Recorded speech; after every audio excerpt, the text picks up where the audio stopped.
Imagina una ciudad que brilló cuando casi nadie en Europa construía muros de piedra. Una ciudad que inventó formas de contar el tiempo, de registrar contratos y de elevar templos hacia el cielo. Una ciudad cuyo nombre aún resuena en la memoria de millones de personas que hablan español, porque su eco atraviesa la Biblia, la historia mediterránea y las raíces más antiguas de nuestra civilización. Esa ciudad se llamó Ur. No fue un mito, fue un puerto, un imperio, un laboratorio de cultura. Y hoy, en 34 minutos exactos, vamos a recorrer su historia completa. Desde las primeras aldeas del Tigris y el Éufrates hasta las excavaciones que devolvieron su esplendor al mundo moderno. Si alguna vez te preguntaste ¿de dónde viene realmente la idea de ciudad, de ley escrita o de memoria colectiva? Quédate, porque Ur no es solo historia antigua, es el espejo lejano de lo que somos. Antes de continuar, si te apasionan las crónicas históricas contadas con rigor y con alma, suscríbete al canal y activa la campanita. Así no te perderás los próximos viajes por las civilizaciones que forjaron el mundo hispano y mediterráneo. Tu apoyo hace posible que sigamos investigando fuentes, contrastando autores y trayendo estos relatos con respeto y profundidad. Ahora sí, abramos las puertas de Ur. Ur se alzaba en el sur de Mesopotamia, en la llanura aluvial que hoy pertenece al sur de Irak, cerca de la actual Nasiriyah. Su nombre sumerio, Urim, evocaba una ciudad sagrada del dios lunar Nana, llamado también Sin en acadio. Durante milenios, el Éufrates bañaba sus muelles. El río era camino, riqueza y peligro. Traía limo fértil, barcos con cobre, madera, piedras preciosas y noticias de tierras lejanas. Quien controlaba Ur controlaba una de las arterias del comercio antiguo. El clima era duro. Veranos abrasadores, lluvias irregulares y una dependencia absoluta de la ingeniería hidráulica. Sin canales bien cuidados, la cebada se perdía y la ciudad enfermaba. Con ellos, la llanura se convertía en granero.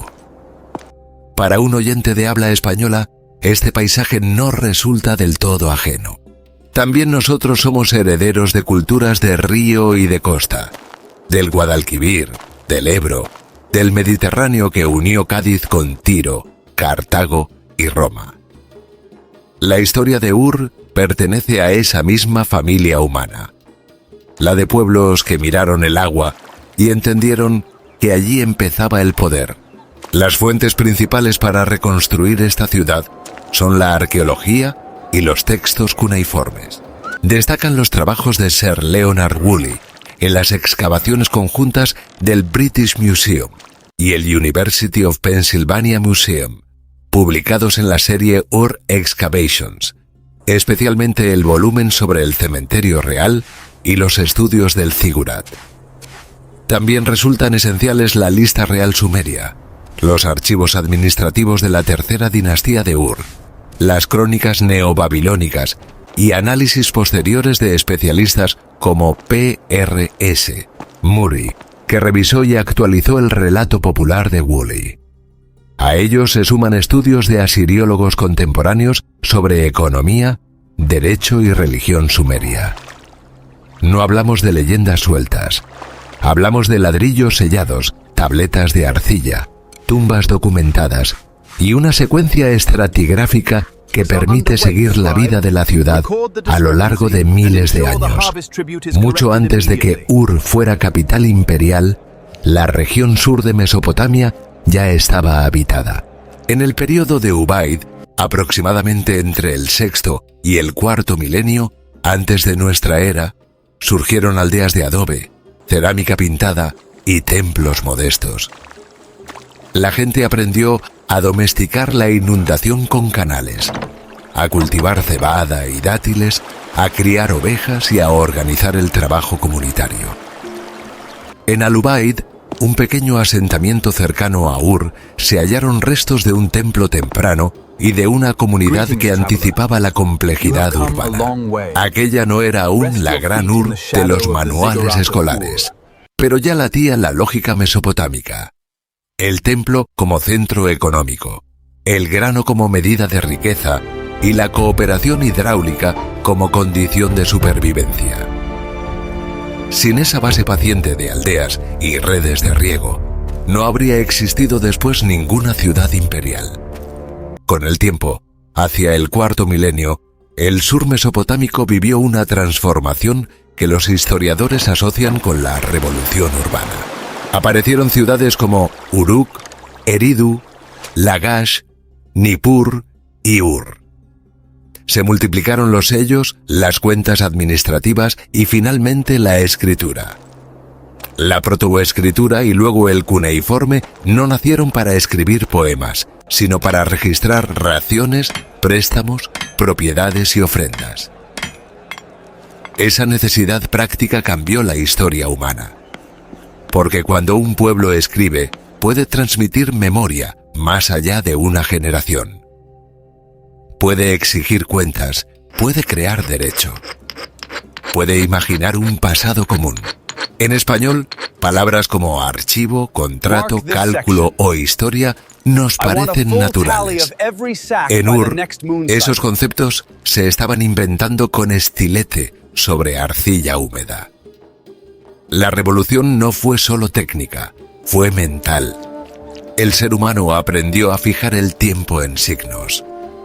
Ur creció como ciudad-estado sumeria. Sus habitantes hablaban sumerio, una lengua aislada, distinta de las lenguas semíticas que más tarde dominarían Mesopotamia. Adoraban a Nana, dios de la luna, y a su esposa, Ningal. El culto lunar no era un detalle pintoresco, ordenaba el calendario, los rituales y la identidad cívica. En una sociedad agrícola, la luna marcaba ciclos de siembra, cosecha y navegación. El templo no era solo un edificio sagrado, era banco, almacén, oficina y símbolo de la ciudad. Los sacerdotes y administradores controlaban tierras, trabajadores y ofrendas. Los reyes, cuando emergieron con fuerza, buscaban legitimidad, presentándose como protectores del dios y restauradores de su casa. En esa unión de trono y culto late una idea que atraviesa siglos. El poder necesita un relato sagrado para durar. Durante el período dinástico temprano, aproximadamente entre los siglos 29 y 24 antes de nuestra era, Ur rivalizó con otras ciudades sumerias. La lista real sumeria menciona dinastías de Ur y atribuye reinados a figuras como Mesannepada, asociado a la primera dinastía de Ur. La arqueología confirma un florecimiento material extraordinario.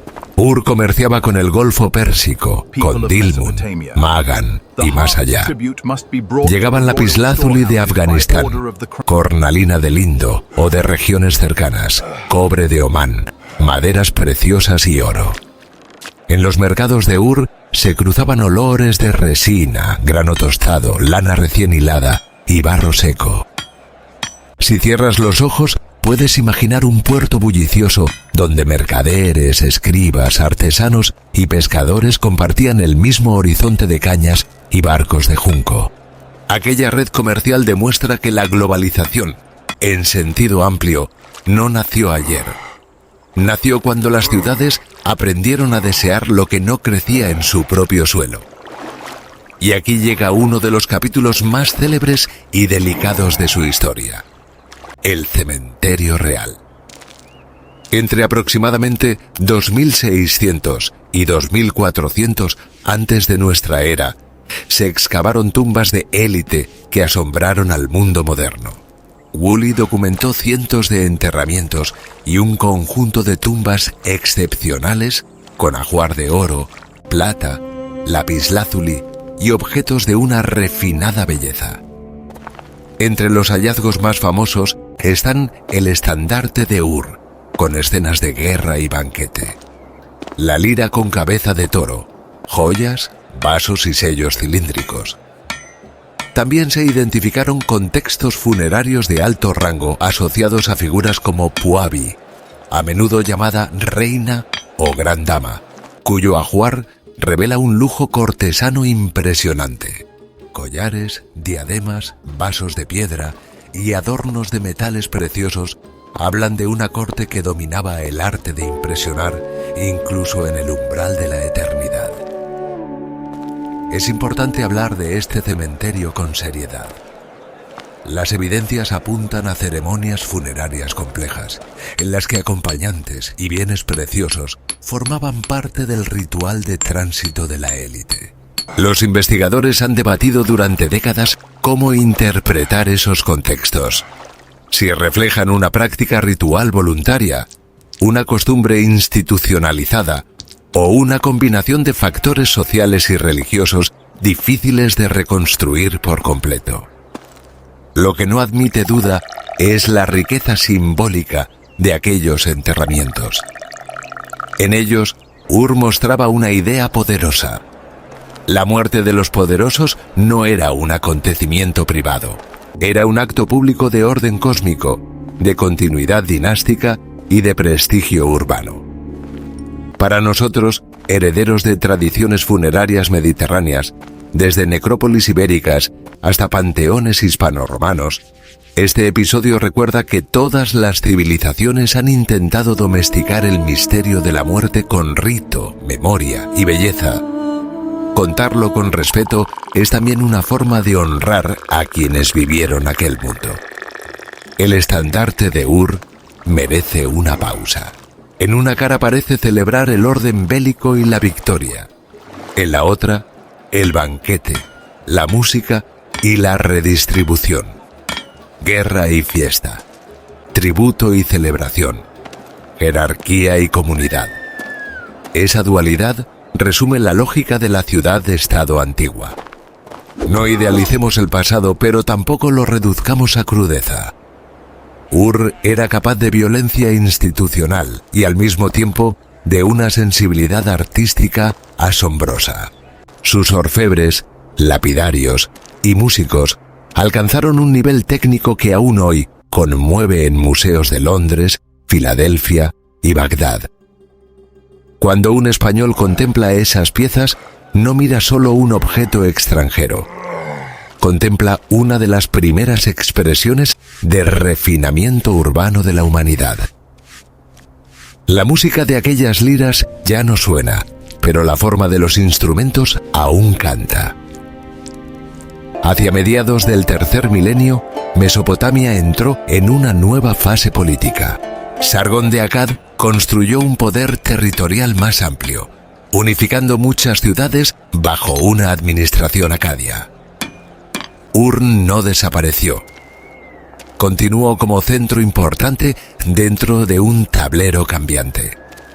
Hubo periodos de autonomía, de subordinación y de reconstrucción. La historia mesopotámica rara vez es una línea recta.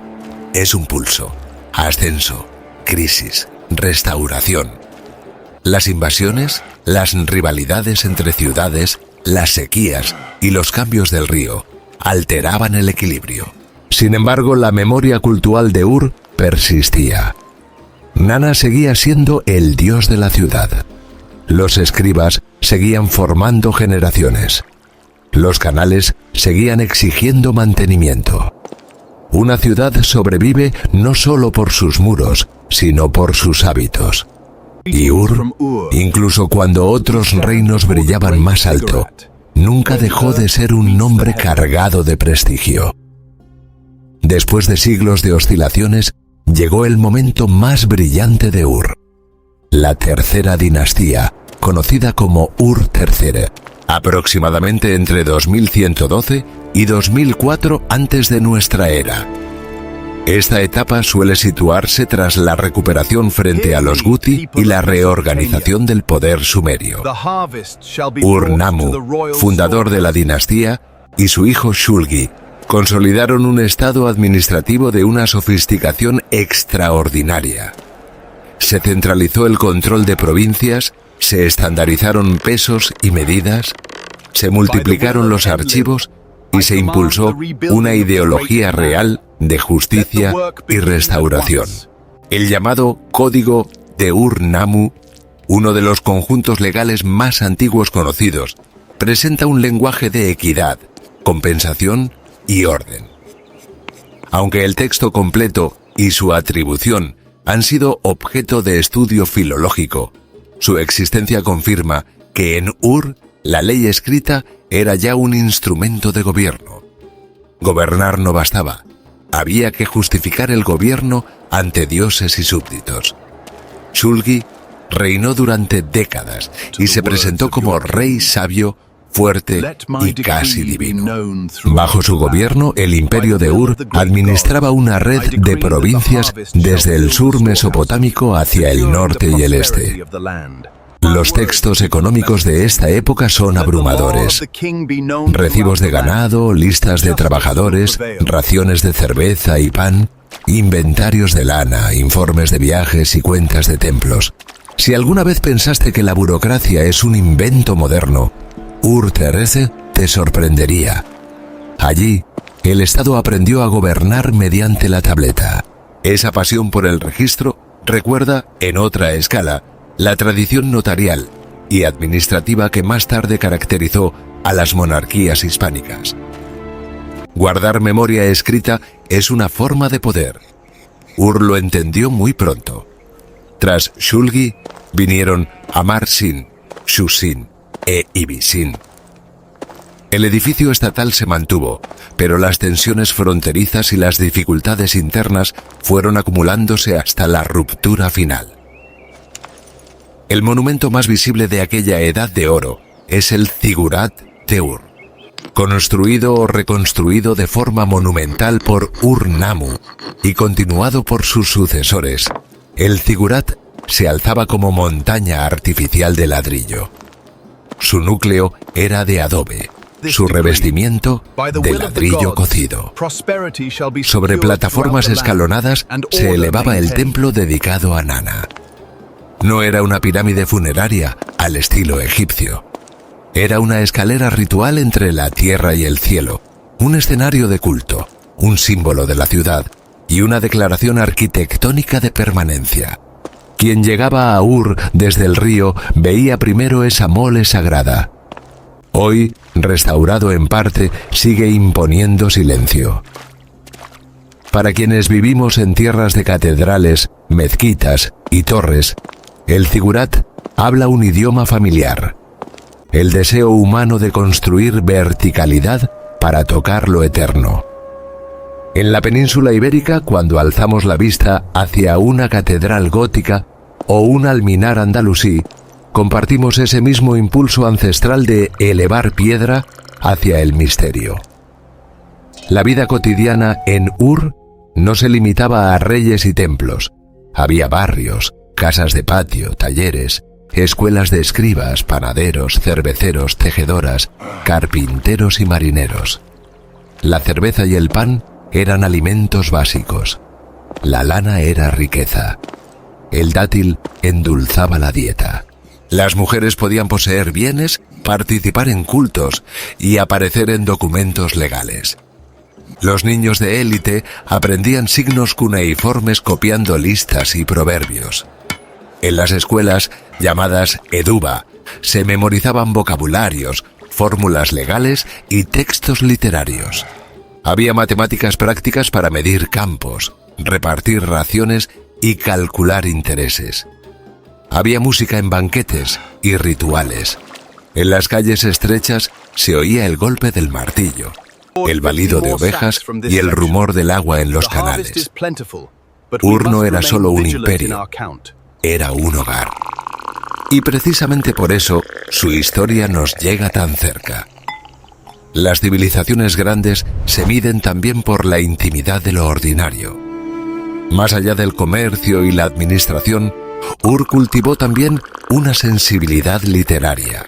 Himnos a Nana, textos escolares, proverbios y relatos de reyes formaban parte de una cultura donde la palabra tenía peso sagrado y práctico.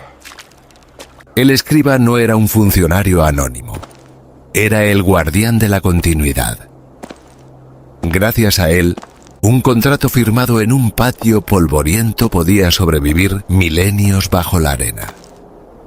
Esa fe en la letra escrita es un puente directo con el alma hispana, educada durante siglos en crónicas, códigos, cartularios y archivos parroquiales. Guardar lo dicho para que no se pierda, esa es una de las herencias más nobles de Mesopotamia. En cada tableta hay un gesto de futuro. Detengámonos un momento. Si este relato te está ayudando a ver la antigüedad con otros ojos, suscríbete ahora al canal. Comparte este episodio con alguien a quien le guste la historia profunda, no la superficial. Déjanos un comentario contando qué parte de Ur más te ha sorprendido. ¿El zigurat, los archivos de Ur III, el cementerio real o el vínculo con Abraham?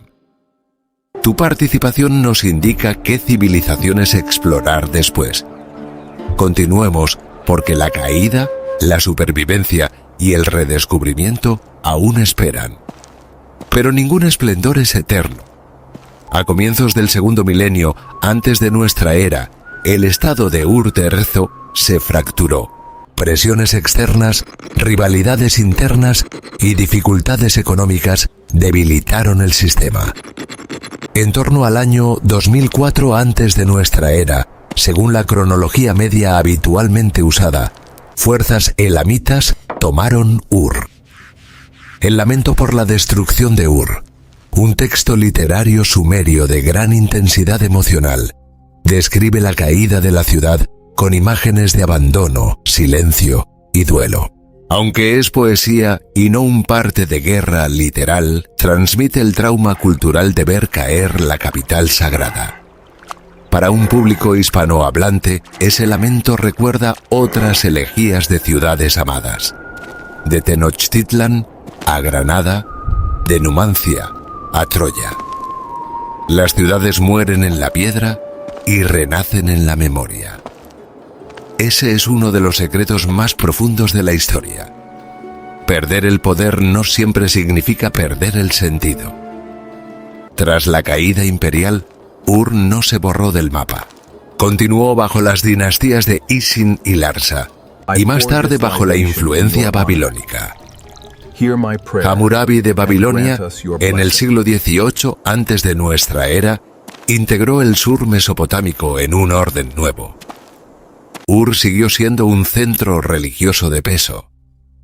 Los reyes posteriores se jactaban de restaurar templos y cuidar el culto de Nana. Esta persistencia cultural es clave. Incluso cuando el poder político se desplazaba a otras capitales, Ur conservaba autoridad simbólica. Era como una ciudad santuario.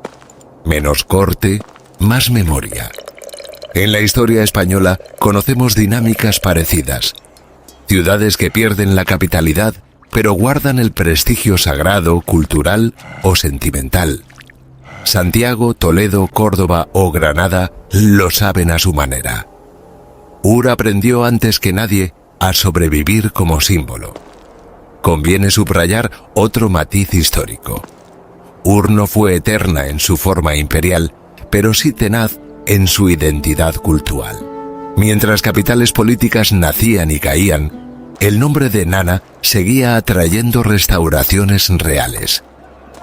Esa tenacidad simbólica explica por qué, incluso en épocas tardías, reyes lejanos sentían la necesidad de dejar su marca en el zigurat y en los templos. Restaurar Ur era asociarse a una antigüedad respetable.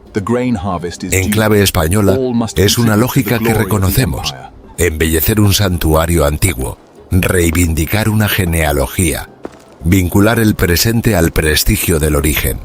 El pasado, bien usado, fortalece el presente. Los siglos siguientes trajeron nuevos actores: casitas, asirios, caldeos. El río también cambió. El Éufrates fue desplazando su cauce, y esa transformación geográfica dificultó poco a poco la vida portuaria de Ur. Una ciudad nace del agua y puede enfermar cuando el agua se aleja. Aún así, en época neobabilónica, especialmente bajo Nabónido en el siglo VI antes de nuestra era, Ur vivió una restauración importante. Nabónido, famoso por su interés anticuario y por su devoción al dios lunar, impulsó obras en templos de Harrán y de Ur. Su hija, Enigaldi Nana, aparece asociada al cuidado del culto y, según interpretaciones arqueológicas, a una colección de antigüedades que algunos consideran un remoto antecedente de museo. Sea o no exacta esa etiqueta moderna, el gesto es revelador. En Ur se miraba el pasado con reverencia. Había conciencia de herencia. Había deseo de restaurar lo antiguo. Había, en cierto modo, historiografía antes de la palabra. Y aquí entra una de las conexiones más profundas con el mundo hispanohablante: la tradición bíblica de Abraham. El libro del Génesis menciona a Abraham saliendo de Ur de los Caldeos. Durante mucho tiempo, y con especial fuerza tras las excavaciones de Wuli, muchos identificaron esa Ur con la gran ciudad sumeria del sur. Wuli popularizó el título Ur of the Chaldees. Sin embargo, la cuestión es compleja. El gentilicio caldeos corresponde a una época posterior a la que tradicionalmente se atribuye a los patriarcas. Algunos investigadores han propuesto otras localizaciones posibles en el norte de Mesopotamia. La historiografía seria no impone una certeza absoluta. Presenta un debate. Lo responsable es decirlo así: la Ur sumeria es una ciudad real, magníficamente documentada. Su identificación con el hogar patriarcal de la tradición bíblica es una hipótesis influyente, culturalmente poderosa, pero no cerrada del todo. Esa prudencia no disminuye el vínculo. Al contrario, lo vuelve más humano. Porque para millones de personas en España y en América Latina, Abraham no es una figura abstracta. Forma parte de la memoria religiosa judeocristiana e islámica, que ha moldeado calendarios, nombres, arte, ética y lenguaje. Cuando un español lee Ur de los Caldeos, no lee solo geografía antigua. Lee origen, llamada, camino. Lee la idea de partida. Y Ur, real o simbólicamente asociada a ese relato, se convierte en umbral. Desde el sur de Irak hasta las orillas del Mediterráneo, desde las sinagogas y catedrales de Toledo hasta las mezquitas de Córdoba, esa memoria viajó. En los retablos, en los sermones, en los nombres de pila y en las lecturas de Cuaresma, el eco de aquella partida sigue vivo. Por eso la historia de Ur no es ajena. Está tejida en la genealogía espiritual de nuestra cultura. Durante siglos, Ur fue un montículo en el desierto. Los viajeros veían una elevación de ladrillos y escombros conocida como Tel al-Mukayyar, el montículo de la brea. El nombre aludía al betún usado en la construcción. Bajo esa tierra dormían templos, casas, tabletas y tumbas. En el siglo XIX y comienzos del XX, la arqueología mesopotámica despertó con fuerza. Tras trabajos preliminares, la gran empresa llegó entre 1922 y 1934, cuando Leonard Woolley dirigió la expedición conjunta británico-estadounidense. Con método estratigráfico, paciencia y un ojo excepcional para la narración pública, Woolley reveló al mundo una Ur casi novelística. Reyes, orfebres, escribas, dioses y un pasado que parecía recién desenterrado. Entre sus hallazgos también figuró una capa de limo que él relacionó con tradiciones de diluvio. La ciencia posterior ha interpretado ese depósito de modo más cauto, como fenómeno local o regional. Esta matización importa. Distingue el descubrimiento arqueológico de la lectura espectacular. Sus informes técnicos en Ur Excavations siguen siendo base indispensable. Su libro divulgativo acercó Ur al gran público. Es justo reconocer ambas caras. Woolley fue un excavador brillante y también un comunicador que a veces interpretaba con audacia. La arqueología contemporánea ha matizado algunas de sus lecturas, ha refinado cronologías y ha enriquecido el análisis social. Eso no invalida su logro. Lo sitúa en la historia de la ciencia. Cada generación relee las piedras con mejores preguntas. Hoy sabemos más sobre la economía de Ur III gracias a miles de tabletas estudiadas por asiriólogos. Sabemos más sobre la complejidad del cementerio real. Sabemos más sobre el papel del paisaje fluvial. La historia de Ur sigue abierta y esa apertura es una invitación a seguir aprendiendo sin dogmatismos. Antes del cierre, recordemos el método. Todo lo narrado aquí se apoya en excavaciones publicadas, en tabletas editadas y en el consenso crítico de la historiografía oriental. Donde hay debate, lo hemos señalado. Donde hay certeza arqueológica, lo hemos afirmado. Esa honestidad es parte del contrato con quien escucha, porque la verdadera fascinación no necesita inventar misterios.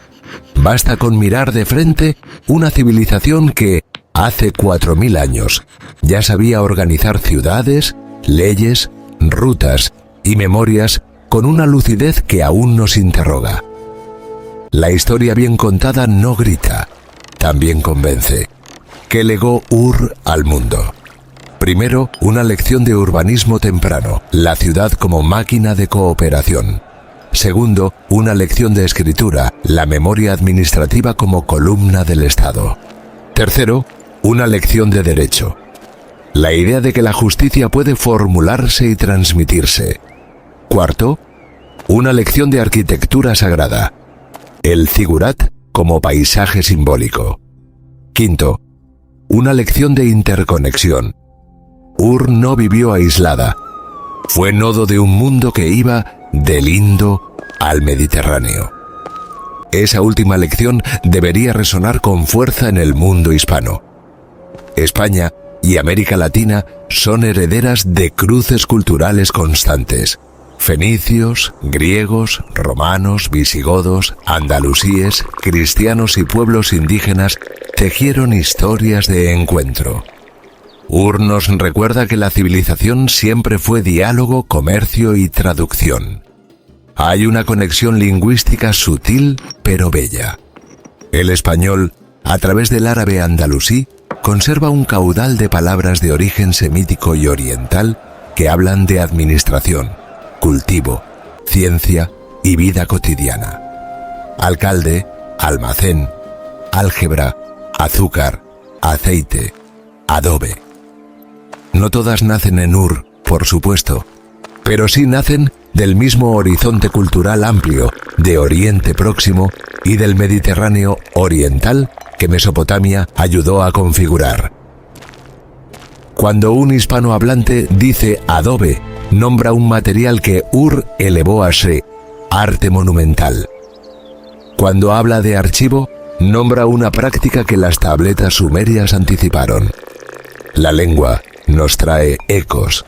La historia nos enseña a escucharlos. En cada palabra antigua que aún usamos, hay un puente invisible hacia civilizaciones que creíamos lejanas. Pensemos también en la ética de la memoria. Ur cayó, se despobló y casi desapareció del paisaje vivo. Sin embargo, sus textos y sus ruinas volvieron a hablar. Eso impone una responsabilidad. Contar Ur no es apropiarse de una cultura ajena para espectáculo. Es reconocer a una de las primeras civilizaciones urbanas de la humanidad y hacerlo con respeto, citando fuentes, evitando sensacionalismo y distinguiendo lo documentado de lo hipotético. En un tiempo de titulares exagerados, la historia seria es un acto de dignidad. Por eso en este canal preferimos la precisión a la exageración, la fuente a la invención, el asombro informado a la mera curiosidad pasajera.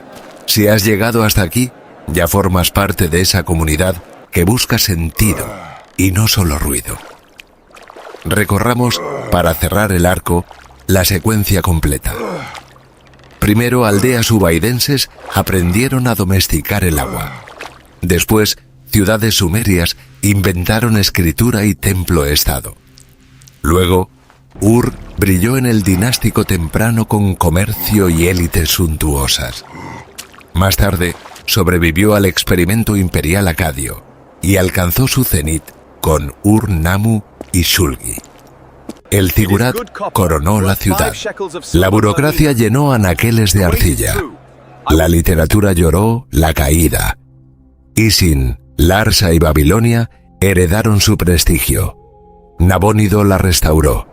La tradición bíblica la convirtió en umbral de fe para incontables generaciones. Wuli la desenterró. Nosotros, hoy, la escuchamos. Ese círculo de olvido y reencuentro es también nuestra historia. La de pueblos que pierden y recuperan memoria. Si quieres una imagen final, imagina esto. Un escriba de Ur III, sentado en un patio de sombra, humedece una tableta, traza signos en forma de cuña y anota la entrega de cebada para el templo de Nana. No sabe que 4000 años después, alguien en Madrid, en Ciudad de México, en Buenos Aires o en Sevilla, escuchará su mundo en una narración. No sabe que su gesto cotidiano se volverá testimonio. Y, sin embargo, ese es el milagro de la historia. La arcilla dura más que el imperio. La memoria viaja más lejos que el río. Ur nos enseña que lo que construimos con cuidado puede hablar cuando nosotros ya no estemos. Y nos recuerda a quienes hablamos español que nuestra cultura también se fundó sobre el respeto por la letra escrita, por el archivo y por la transmisión de lo sagrado. La historia completa de Ur no cabe en un solo relato, porque cada tableta nueva puede añadir un matiz. Pero en estos 34 minutos hemos trazado su camino esencial. Nacimiento fluvial, esplendor sumerio, experimentación estatal, caída, supervivencia simbólica y resurrección arqueológica. Hemos caminado desde el lodo fértil hasta el ladrillo cocido, desde el sello cilíndrico hasta el lamento literario, desde el puerto antiguo hasta el debate moderno. Y hemos buscado, sin forzar, el hilo que une aquella ciudad mesopotámica con la sensibilidad histórica del mundo que habla español. El amor por la memoria escrita, la fascinación por las ciudades sagradas y la intuición de que el pasado profundo aún no se explica. Si llegaste hasta aquí, gracias de verdad. Este tipo de crónica exige investigación, cuidado con las fuentes y respeto por quienes nos escuchan. Suscríbete al canal, activa la campanita y comparte este episodio para que más personas descubran Ur con rigor y emoción. En los comentarios, cuéntanos qué otra ciudad antigua quieres recorrer con esta misma profundidad. Babilonia, Nínive, Persépolis, Cartago o la Córdoba califal. El próximo viaje histórico empieza con tu curiosidad. Hasta entonces, recuerda, bajo cada montículo del desierto puede dormir una civilización entera. Y a veces, como Ur, solo espera que alguien vuelva a pronunciar su nombre.